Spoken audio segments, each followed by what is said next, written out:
Claire Vaughn stepped out of her Aston Martin DB12 onto a quiet, sun-bleached suburban street and immediately frowned.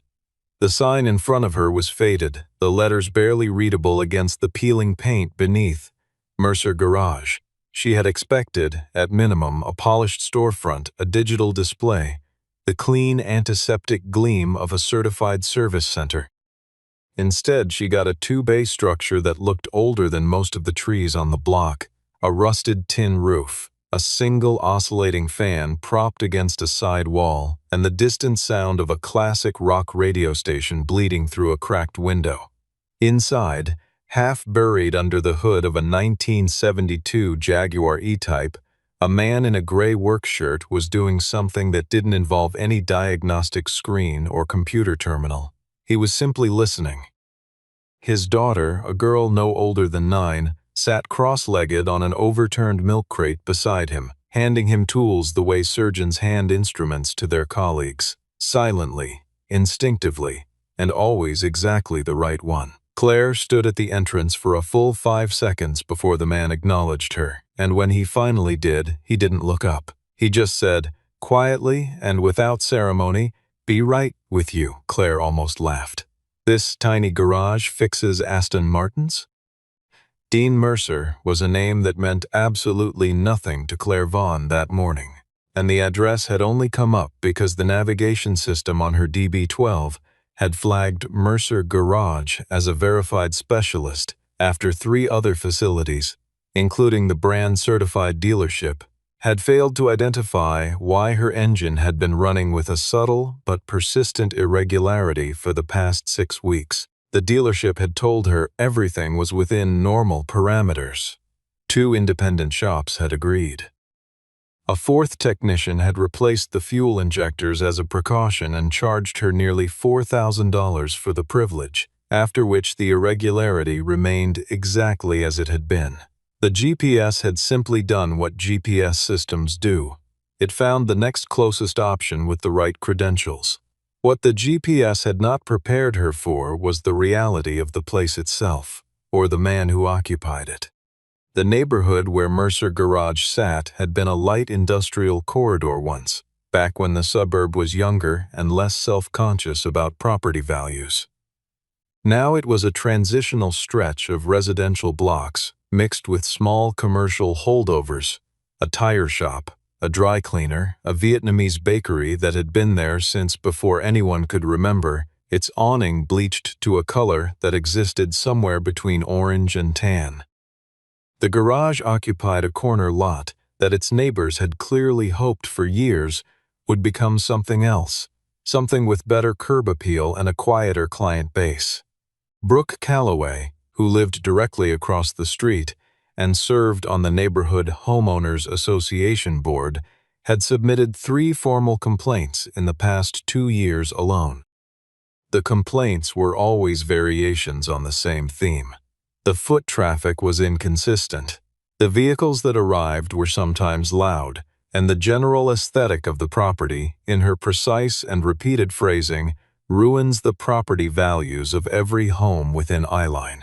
Dean had received each complaint, read it carefully, and filed it in a manila folder in the bottom drawer of his desk, where they joined a small but growing archive of municipal correspondence he had no intention of acting on.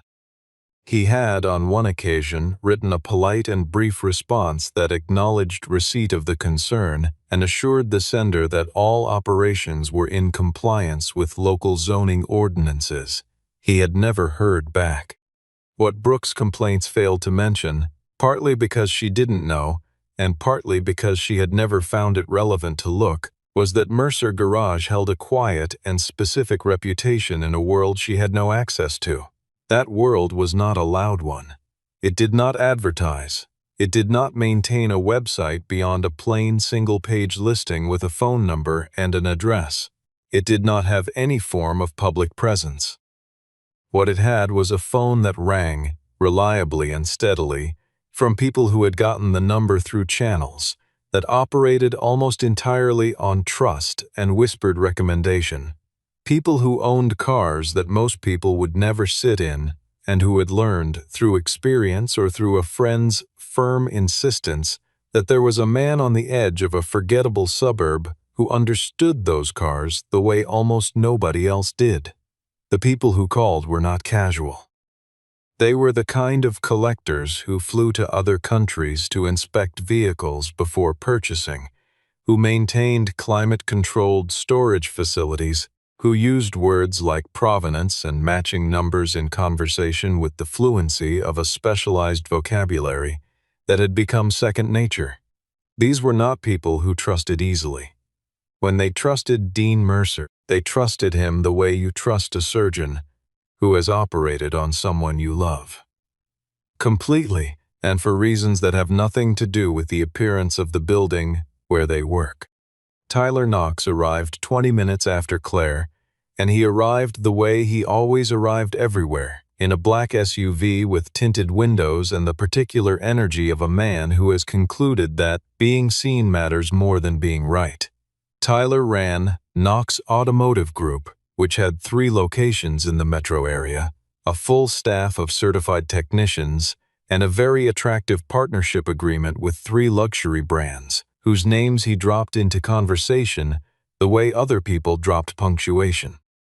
He and Claire moved in similar circles, the kind of fundraiser galas and chamber of commerce dinners where everyone's business card had a title that began with chief, and he had heard, through some relay of mutual acquaintances, that Claire had been pointed toward Mercer Garage after the dealership had failed her. He had come, ostensibly, to check on her.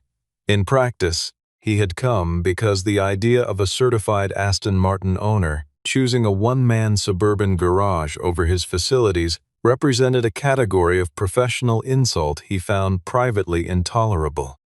He looked at the building for a long moment, taking in the peeling paint and the rusted trim and the handwritten service hours posted in the window, then looked at Dean, then back at the building. No real Aston owner would trust this place, he said, not quietly, in the direction of no one in particular. From her milk crate near the workbench, Sadie Mercer looked up at him with the calm, assessing gaze of a child who has developed, through long practice, an ability to distinguish between things that are worth responding to and things that are not. She said nothing. She just watched. Dean, for his part, behaved as though Tyler had not spoken. He had already moved to Claire's DB12, opened the hood, and was doing the thing that would, in the coming days, become something people referenced in a very particular tone of voice. He was listening, not scanning, not plugging in a diagnostic reader, not referencing a service manual. He stood at the open hood with his head slightly angled and his eyes somewhere in the middle distance, and he listened to the engine idle for approximately 45 seconds. Then he placed 2 fingers very lightly on the intake manifold housing and held them there for a moment, the way a doctor places a hand on a patient's sternum to feel the resonance beneath the surface. Then he stood back. "Someone tuned this engine wrong," he said. "The fuel mapping on the AMV8 was adjusted, probably during the injector replacement you mentioned, and it's been running about 3% lean in the mid-range since then. It's not dangerous yet, but it'll stress the valve train over time if it's not corrected." Claire stared at him. "How did you determine that without running diagnostics?" Dean looked at her for the first time since she'd arrived. "I ran diagnostics," he said, "just not the kind that needs a screen." Tyler laughed at that, not cruelly, exactly, but with the particular confidence of someone who believes that expertise can only exist in the forms he personally recognizes. "That's impossible without a proper diagnostic system," he said. "You'd need to pull the ECU data to identify fuel mapping irregularities. What you're describing is guesswork dressed up as intuition." Dean didn't look at him. He was already writing something in a small notebook, the kind with a spiral top and water-damaged covers that looked as though it had been riding in a work shirt pocket for several years.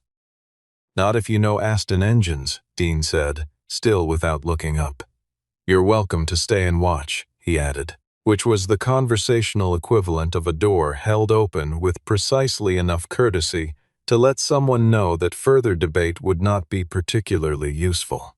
Sadie, who had been watching all of this with the attentive patience of a child, who had grown up absorbing information rather than broadcasting it, leaned over toward Claire and said quietly, "Dad can tell what's wrong before the engine finishes idling. He's been doing it my whole life." Claire looked at the girl, then at Dean, then at the car. She left the keys. That evening, driving back to her office in a rental, she found herself doing something she rarely did, thinking about a person she had just met. Dean worked through the night. This was not unusual for him. The garage had a small cot in the back office that Sadie sometimes slept on when they worked late together, though on nights when the job required full concentration she was home at her grandmother's place 2 miles away. The particulars of Dean Mercer's domestic situation were modest and deliberate. His mother-in-law, a woman named Ruth, kept the house running during school hours and late evenings, and in exchange Dean maintained her car for free and appeared every Sunday morning for breakfast without exception. This arrangement had been in place for 4 years, since Sadie was 5, since the year Paige died. Neither Dean nor Ruth discussed the arrangement in terms of sacrifice or obligation. They simply did it, the way people who understand necessity tend to do things, without ceremony and without complaint, because the alternative was not something either of them was willing to examine. Ruth had once said, on a Sunday morning when the light through the kitchen window was particularly clear and Sadie was outside in the backyard, that Dean had given up more than anyone would ever know to stay close to the things that mattered. He had told her that wasn't how he thought about it. She had said she knew, and that was exactly what she meant. Claire arrived the next morning expecting, at best, a temporary improvement. She had made peace, in the previous weeks, with the possibility that the irregularity in her DB12 was one of those mechanical mysteries that resisted clean resolution, the kind of thing you learn to accept in the way you accept certain bureaucratic inconveniences. With reduced expectations and a vague sense that someone, somewhere, had made a mistake they would never fully acknowledge. What she experienced when she turned the key and pulled out of the Mercer garage forecourt was not a temporary improvement. It was transformation. The engine did not simply run without the irregularity. It ran with a smoothness and a responsiveness that she had never once experienced in the 2 years she had owned the car. A depth of tuning that suggested the machine had previously been performing somewhere below its actual capability, like a voice that had been singing slightly off-pitch for so long that the correction, when it came, felt like revelation. She drove 4 blocks, pulled over, and sat for a moment with her hands still on the wheel. Then she drove another 4 blocks, pulled over again, and sat longer. Naomi Pierce happened to be walking her dog on that same street and recorded about 40 seconds of Claire's face through the windshield, confused, quietly undone, recalibrating something, and posted the clip to her personal page with a caption that read simply, "She went to the garage everyone laughed at." This is what happened. The clip found its way, with the particular velocity that certain pieces of content achieve in specialized communities, into a handful of private groups dedicated to vintage and exotic car ownership. Within 48 hours, people who had never heard of a suburban street in a middle-tier metro area were asking each other variations of the same question: who is Dean Mercer, and how do we find him? The answer, for those who knew where to look, turned out to be complicated. Dean Mercer had not always been the man in the gray work shirt in the 2-bay garage. Before Sadie, before Ruth's house, before the manila folder full of HOA complaints, he had been something that the automotive restoration world used a specific and reverential vocabulary to describe. He had been, for nearly a decade, a factory restoration engineer for a British firm, whose partnership with Aston Martin had made him one of perhaps a dozen people in the world who understood certain engine architectures at the level of their original design intent rather than their service documentation.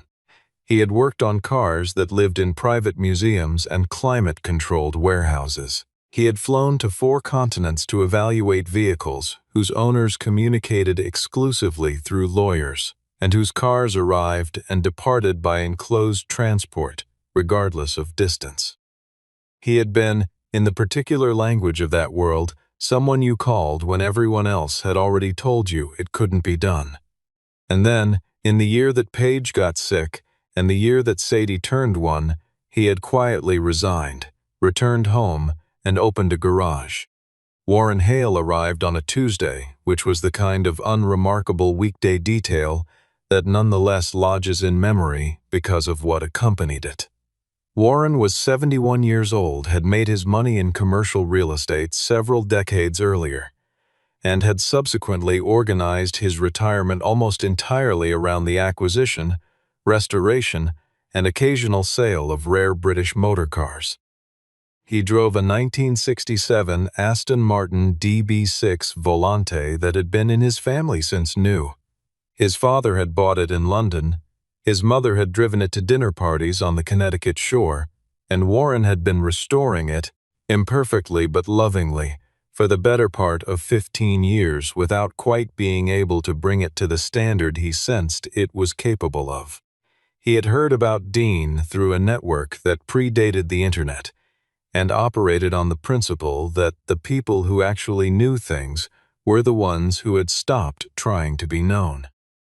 When he parked the Volante in front of Mercer Garage and stepped out, he looked at Dean the way someone looks at a person they have heard described over and over, and are relieved to find that the description was accurate. "They told me you were the last real Aston mechanic," Warren said. Dean dried his hands on a shop rag and looked at the DB6. "Who's they?" he asked. Warren smiled. "Everyone worth listening to." Claire had come back that same week, not for her car, which needed nothing, but for reasons she would have had difficulty articulating precisely if asked. She stood at the edge of the forecourt and watched Warren and Dean discuss the Volante with the absorbed fluency of 2 people whose shared language happened to be mechanical rather than spoken, pointing at components and occasionally lying flat on the concrete to look at things from below in the way that people who genuinely love machines will do without any self-consciousness whatsoever. She watched Sadie sketch something in a composition notebook that, upon closer inspection, turned out to be a technically accurate cross-section of the DB6's engine bay, labeled in a careful hand. And she thought about something Dean had said during the repair of her own car. A brief, almost offhand comment that she had not, at the time, known how to place. Some cars, he'd said, stop trusting people after too many bad mechanics. He hadn't elaborated, and she hadn't asked.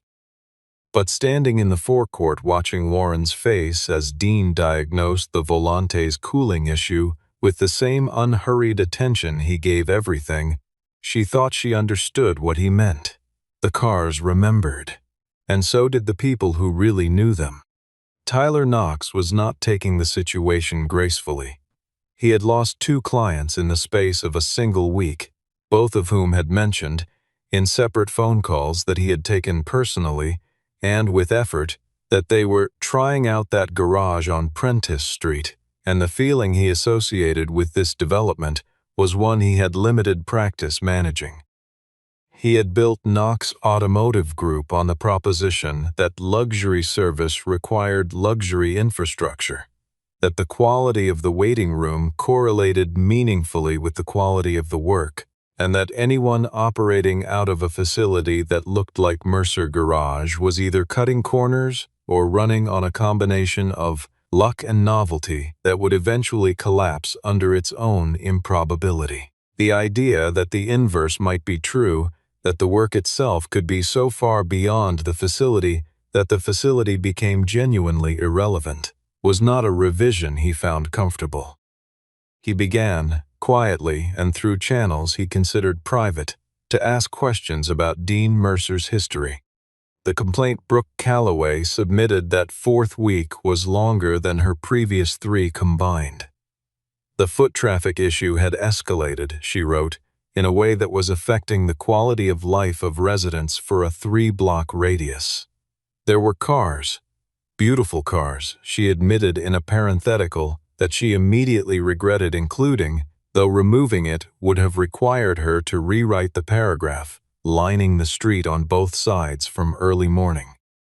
There was, on one particular Saturday, an 11-vehicle queue that had temporarily disrupted the normal flow of residential traffic. Her complaint was technically accurate on every point. What it omitted was the quality of the silence that had settled over the street during those hours. The particular hush of a neighborhood that has found itself, without warning, in the presence of something that belongs to a different order of things. Sadie, who noticed these things the way children notice the details adults are too busy to register, had pointed at the line of cars one morning and said to her father, "They used to laugh when nobody came." Dean had looked at the street and nodded slowly. "Some things take time to find their level," he said. The queue that formed on the following Saturday was not 11 vehicles. It was closer to 30. They came from different directions and parked in whatever space was available, creating a spontaneous assemblage that stretched the full length of the block and bent around the corner. A 1971 DB5 in silver birch, a 2004 Vanquish V12, a 2019 DBS Superleggera that had been driven overnight from 3 states away, a DB4 GT that a collector from out of state had transported on an enclosed trailer, refusing to drive it until Dean had reviewed it personally and confirmed it was road-ready, because he had been told that Dean Mercer would know within minutes whether a car was being treated correctly or merely being owned. Naomi Pierce, who had by now developed a habit of positioning herself strategically on weekend mornings with a thermos of coffee and a very good camera, live-streamed the arrival of each vehicle with a running commentary she delivered in the hushed register of someone narrating something they consider historically significant. "The tiny garage," she said, watching another pair of headlights round the corner in the early light, "that collectors secretly trust." The stream ran for 40 minutes. Claire Vaughn stood on the sidewalk across from the garage and felt something she was not immediately able to name. It was not exactly surprise. The events of the previous 2 weeks had already dismantled her original assessment of Dean Mercer so thoroughly that surprise was no longer available to her in the way it had been. It was something more structural than that. It was the particular discomfort of recognizing, in clear and public terms, that a judgment she had made confidently and without much reflection had been wrong in ways that actually mattered. Not just factually wrong, but wrong in its premises, wrong in what it had assumed knowledge could look like, and where it could exist. She crossed the street and stood near the entrance, where Dean was speaking with the owner of the enclosed trailer DB4, and when he finished, she said, simply, "How many people know about you?" Dean looked at the queue for a moment, unhurried, the way he looked at everything. Then he looked back at her. "Enough to keep the lights on," he said. It was Claire herself who pressed Dean, later that week over coffee at the bakery 2 blocks over, to tell her the full story of his time with the British firm. He gave it to her in the compressed, undramatic way he gave most things, not modestly, exactly, but efficiently, with the implication that the emotional texture of events was something she could infer without his assistance. He had been hired out of a postgraduate engineering program by a restoration consultancy that maintained a long-standing arrangement with the manufacturer. He had spent 7 years doing work that he described, without flourish, as genuinely extraordinary, finding solutions to problems that had defeated the official service infrastructure, locating original components through networks that hadn't been formalized in any catalog, rebuilding engines with a fidelity to original specification that most of the industry had long since stopped attempting because the economic case for it rarely existed in ordinary commerce. He had been very good at it. He had also been, he said, the person in the room who raised objections when the firm, under pressure from a corporate restructuring, proposed a series of shortcuts in their restoration protocols that he believed would compromise the safety and integrity of vehicles under high-load conditions. The firm had not welcomed the objections. The restructuring had proceeded. Dean had resigned. He told her this last part without emphasis, the way a person reports weather. I didn't leave Aston Martin because I failed, he said, with the particular flatness of someone who has reduced a complicated experience to a sentence that is accurate and has decided that further elaboration serves no purpose. I left because they stopped caring. Claire looked at her coffee for a moment, turning the cup slowly in her hands. She had built her own company from a position that had required her to care, visibly and continuously and sometimes at personal cost, about the quality of what she delivered. It had been the brand proposition from the beginning, the thing that differentiated her consultancy in a market full of competitors who offered similar services at lower prices and higher volume. She understood, in the abstract, what it meant to be the person who raised the objection that wasn't welcome. She also understood, in a way she had not been required to examine until that morning, that she had walked into a garage several weeks earlier and mocked it, and in doing so, had mocked the specific integrity that had made its owner build it in the first place. What she did not yet know, and what Tyler Knox had apparently assembled through his inquiries into Dean's history, was that Dean's departure from the firm had been accompanied by a dispute over the attribution of a technique, specifically a proprietary method for restoring original fuel system calibration in early-generation V8 configurations, that Dean had developed independently and documented in detail, and that the firm had subsequently incorporated into their official service protocols without acknowledgement or compensation. The dispute had never been formally resolved. The firm had declined to comment publicly. Dean had moved on without pursuing it, because pursuing it had required a kind of sustained adversarial energy that he had not. In the year that Paige was dying and Sadie was an infant, and Ruth was holding the household together on will and weekly grocery runs, had any capacity to maintain. Tyler had taken the thread to a media outlet that covered the automotive world and pitched it as a story about a mechanic who had been blacklisted from the industry following a professional dispute. The story ran on a Wednesday morning. By Thursday, Dean's phone had received 17 voicemails.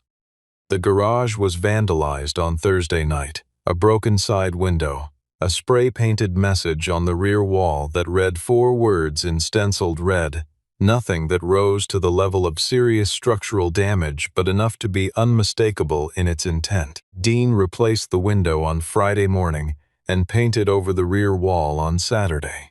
He did not file a police report, though Naomi Pierce, who had seen the damage during her morning walk, had already photographed and posted about it with enough context that the origin of the story was reasonably clear to anyone who had been following events. The response from the collector community was immediate and sustained.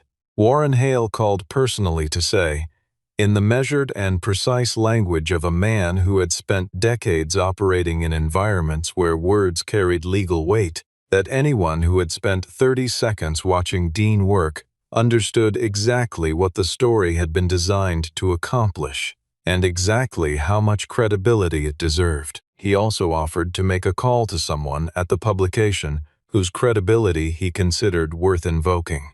Dean thanked him and declined. Claire did not decline to act. She had spent 20 years in a profession where your word was either bankable or it wasn't, and she recognized in the story the particular fingerprints of competitive malice dressed as journalism, the selective framing, the absent context, the precision with which the one damaging detail had been extracted from a much longer and more complicated history. She wrote a formal letter to the outlet's editorial board, with specific factual corrections and documentation, and she signed it with her full name and title. She also, in a separate conversation, told Tyler Knox directly, and without the ambiguity she ordinarily reserved for professional disagreements, what she believed he had done. He denied it. She told him she believed the denial was false. The conversation ended there. 3 days later, she received an invitation to the Aston Martin Heritage Expo, and she called Dean that evening and told him he should come. He was quiet for a moment on the other end of the line. Then he said, "Sadie's been asking about it." The Heritage Expo occupied 3 large exhibition halls and a covered outdoor demonstration area where running vehicles could be presented under controlled conditions, their engines heard as well as seen. It drew, annually, a combination of collectors, historians, journalists, brand representatives, and the kind of enthusiast who has organized their entire discretionary existence around a single mark and feels, in these annual gatherings, the rare and specific pleasure of being among people who understand why. Dean and Sadie arrived early, before the main crowds, and spent the first hour moving quietly through the indoor exhibition. Sadie with her composition notebook, Dean with his hands, clasped behind his back in the way he had when he was absorbing something rather than performing. They stopped for a long time in front of a 1964 DBE-5 that had been restored to an extraordinary standard, and Dean spoke quietly to Sadie about 3 specific details of the interior trim that told the story of how the car had been used and where it had been kept in the decades between production and restoration. Sadie wrote everything down. Tyler Knox was there, in a sponsored exhibitor space with a banner and a selection of printed brochures and 2 staff members in branded shirts. He saw Dean from across the hall and did not approach. What happened in the outdoor demonstration area 2 hours later was not complicated in its mechanics. A 1968 DB6 that had been brought in as a centerpiece exhibit, a genuinely rare specification, one of fewer than 50 examples built to a particular factory order for a client in the Gulf region, had refused to start. Its owner had gone through 3 people at the event before someone in the gathering crowd quietly noted that Dean Mercer was on the premises. There was a brief and slightly awkward process of locating him, which ended when a volunteer found him in the indoor hall, explaining the function of the original Weber carburetor setup to Sadie and a small group of bystanders who had gathered with the absorbed attention of people receiving information they hadn't known they needed. He walked out to the demonstration area, crouched beside the open hood, listened for 30 seconds, and then asked for tools. The tools arrived. He worked for 14 minutes, during which the assembled crowd, 40 or 50 people by that point, drawn from the surrounding areas by the particular magnetism of an unexpected situation, was almost entirely silent. Then he stepped back, nodded to the owner, and the DB6 turned over on the first attempt and settled into an idle that was so clean and even and right that several people in the crowd made sounds of involuntary recognition, the sounds people make when something returns to the condition it was always meant to occupy and was being kept from by nothing more than the wrong hands at the wrong moment. The silence that followed lasted perhaps 3 full seconds. Then a man near the front of the crowd, large, gray-haired, wearing the quietly expensive clothes of someone who has not needed to signal wealth for a very long time, said, in a carrying voice, "We drove across the country for him." He said it to the person standing beside him, but it carried, the way things carry in particular silences, and several people turned toward the speaker, and then back toward Dean with expressions that confirmed, without requiring further elaboration, that this was not an isolated sentiment. That these people had come, from various distances and for their own versions of the same reason, to be in the same space as someone they had heard about and were, now that they had seen him, entirely persuaded by. Tyler Knox, who had positioned himself at the edge of the crowd, stood with an expression that Claire, watching from 15 feet away, would later describe only as the particular face of someone who has invested considerable effort in a thing that has turned out to be exactly as futile as the evidence always suggested it would be. Naomi Pierce raised her camera above the crowd and captured it. The outdoor space of the Heritage Expo, the DB6 running, and through the open gate at the far end of the covered structure, the parking area where attendees had left their vehicles. An unplanned, unrehearsed alignment of machines whose owners had, independently and for their own separate reasons, decided to drive them here on the same day. 30 Aston Martins. Not arranged for the photograph, not organized by any coordinating body, simply present because the people who owned them had heard about Mercer Garage on Prentice Street and had wanted, each for their own variation of the same reason, to exist in the same proximity as the man who had emerged from its open bay. The image that Naomi captured required no caption and no explanation. The rows of machines in the metallic afternoon light receding toward the street, and in the foreground a man in a gray work shirt standing next to his daughter, while the crowd around them slowly and imperfectly reassembled itself around a reality that most of them had not known how to accommodate until that afternoon. Claire Vaughn stood at the edge of the frame and did not move. She had, over the previous month, revised her understanding of Dean Mercer in stages, first in the garage when the car ran, then in the bakery when he told her his history, then in the forecourt watching Warren's DB6, then again each time another unfamiliar vehicle appeared on Prentice Street, and the driver got out holding a piece of paper with an address written on it, and the expression of someone who has been told that a thing is not what it appears, and has driven a considerable distance to confirm this for themselves. But standing at the edge of the Expo's outdoor area with 30 cars in her peripheral vision and the DB6's engine notes still settling in the air, she understood the full scale of what she had dismissed that first morning. She had walked up to a faded sign on a suburban corner and looked at a building and a man and a child, and drawn a conclusion that had felt, at the time, like the kind of efficient judgment that competent people exercise. It had been wrong in its premises, wrong in its evidence, and wrong in what it had decided about the relationship between where a person works and what they are capable of. She didn't speak. There was nothing she could add. Sadie, who had been standing beside her father as the crowd thinned, noticed Claire's expression and tugged once on Dean's sleeve.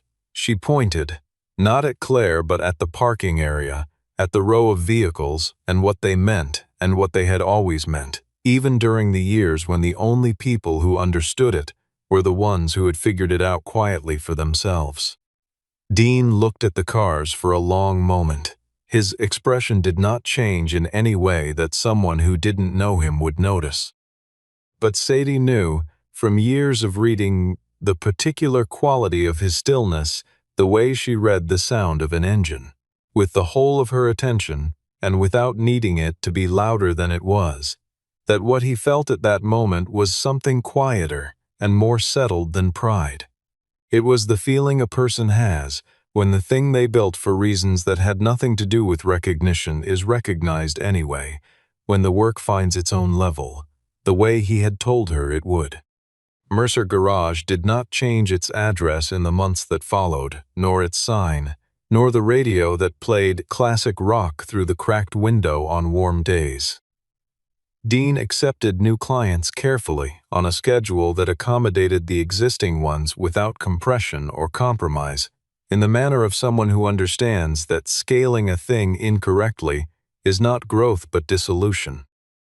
Warren Hale became a fixture, stopping by on Tuesday mornings to drink coffee from the electric kettle in the back office and discuss, at whatever length the morning allowed, the ongoing restoration of the DB6 Volante and the larger question of what it meant to maintain an old machine correctly in a world that had largely decided that old machines were primarily decorative. Naomi Pierce had moved on to other subjects, the way people who document moments professionally must do, but she returned to the garage periodically the way you return to a place where you first witnessed something that later proved to be significant. The garage had become, in a way that none of its neighbors had anticipated, and most of them had not yet fully absorbed, a kind of landmark. Not the official kind, not the kind that appears on maps, but the kind that exists in the geography of a community, because enough people have assigned it meaning. Brooke Calloway submitted no further formal complaints. This was not because the foot traffic had decreased. If anything, it had become more consistent and more varied, the vehicles arriving from greater distances on a schedule that correlated with word having spread through another tier of the collector world. It was because she had, on a Sunday afternoon while washing her car in the driveway, watched a man in a vehicle that was clearly worth more than her house idle, slowly past and park in front of Mercer Garage, and step out holding a folded piece of paper with the address written in ink and the expression of someone who has been looking for a particular place for a long time and is relieved to have found it. She had watched him look at the faded sign with something that was unmistakably gratitude and then walk through the open bay door without hesitation, the way you walk into a place where you know, before you have been there for a single minute, that someone is going to understand what you need. She had not filed a complaint after that Sunday. She had, at the following Homeowners Association meeting, made a statement acknowledging that her previous assessments of the garage's impact on the neighborhood had been, as she put it carefully, incomplete in their consideration of context. It was not a graceful apology, but it was a genuine one, and Dean, when Sadie reported it to him at dinner that evening, nodded once and returned to the bowl of soup he was eating. Tyler Knox's company did not collapse, because the market for luxury automotive service was large enough to accommodate multiple providers, and because his facilities were genuinely competent at the straightforward end of what they offered. But the story the outlet had run received a formal correction a month after publication. The documentation Claire had submitted, combined with the testimony of two former colleagues of Dean's who had been contacted after Naomi's post circulated, had left the editorial board with no defensible position.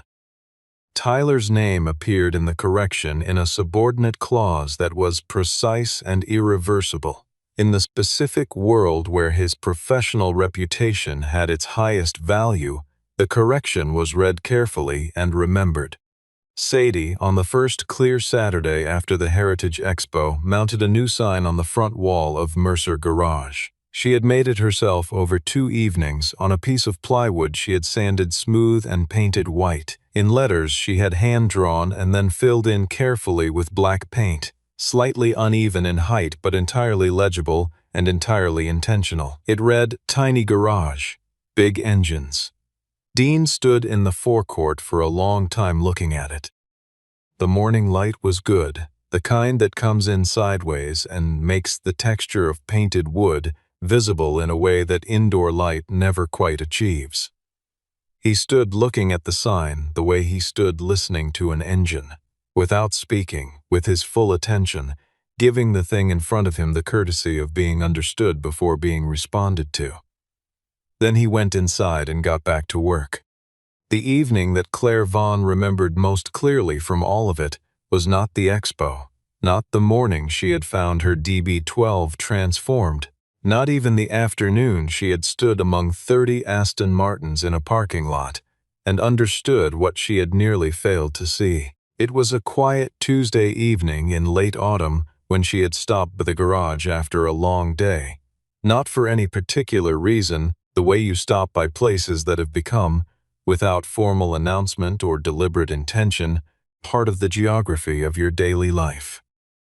Dean was under the hood of a 1974 DB6, working with the unhurried precision that was his characteristic mode at all hours, and Sadie was at the workbench doing her homework in the particular way she did everything in that space. With one ear always angled toward the car, always receiving the ambient information of the garage, always accumulating without appearing to try. The radio was playing something instrumental. The light was the low, warm gold of a season ending, the kind of light that makes even ordinary things look as though they are being seen for the last time before something changes. Claire stood at the entrance and watched for a moment before Dean looked up and acknowledged her with the small nod he used for people he had admitted, on his own terms and at his own pace, into the category of people whose presence required nothing more than a nod. She looked at the garage, the two bays, the old radio, the tools arranged on their pegboard in the particular order of someone for whom a misplaced tool was not an inconvenience but a small violation of a logic that had been built carefully and maintained deliberately. The milk crate that still sat near the workbench in exactly the position where Sadie had been sitting the first morning. Claire arrived and looked at all of it and drew the conclusion she had drawn. She thought about what she had built over the years.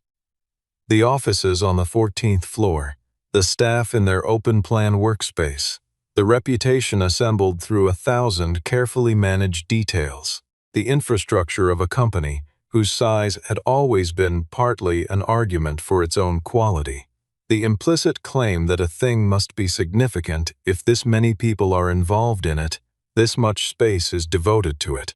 She thought about the logic that had made her look at Mercer Garage and find it inadequate.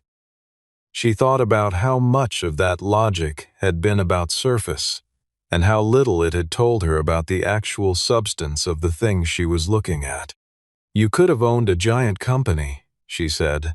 The words came out without sharpness, more like an observation released after being held for a long time than a challenge or a provocation.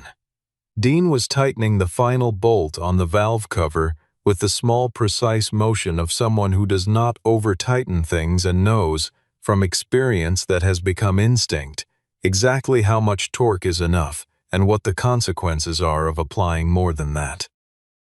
He held the wrench for a moment after the bolt was seated, the way you hold something when the job is finished correctly and you are allowing yourself a single beat of acknowledgement before moving to whatever comes next. Then he set the wrench down in its place on the tray beside the car, and he looked at her. The light was still good. Sadie had looked up from her notebook and was watching her father the way she always watched him when he was about to say something that she already suspected she knew. "I already built the only thing that mattered," he said. Sadie smiled, the specific smile of a child who has heard something confirmed that she knew was true before it was spoken, the smile of someone who has grown up being shown rather than told and has learned to trust what the showing reveals. Outside, the line of cars caught the last of the light the way they always did on clear evenings. The curves of engineered metal holding the color for a moment before the day released it, each machine a kind of argument for the value of the understanding that had made it right, parked in their patient rows along a street that had once been formally and repeatedly asked to justify the presence among it of a small garage that nobody important had thought was worth their attention. The sign above the door read, "Tiny Garage, Big Engines," the radio played. The last of the autumn light moved across the hood of the DB6 and went, and Dean Mercer picked up his tools and went back to work.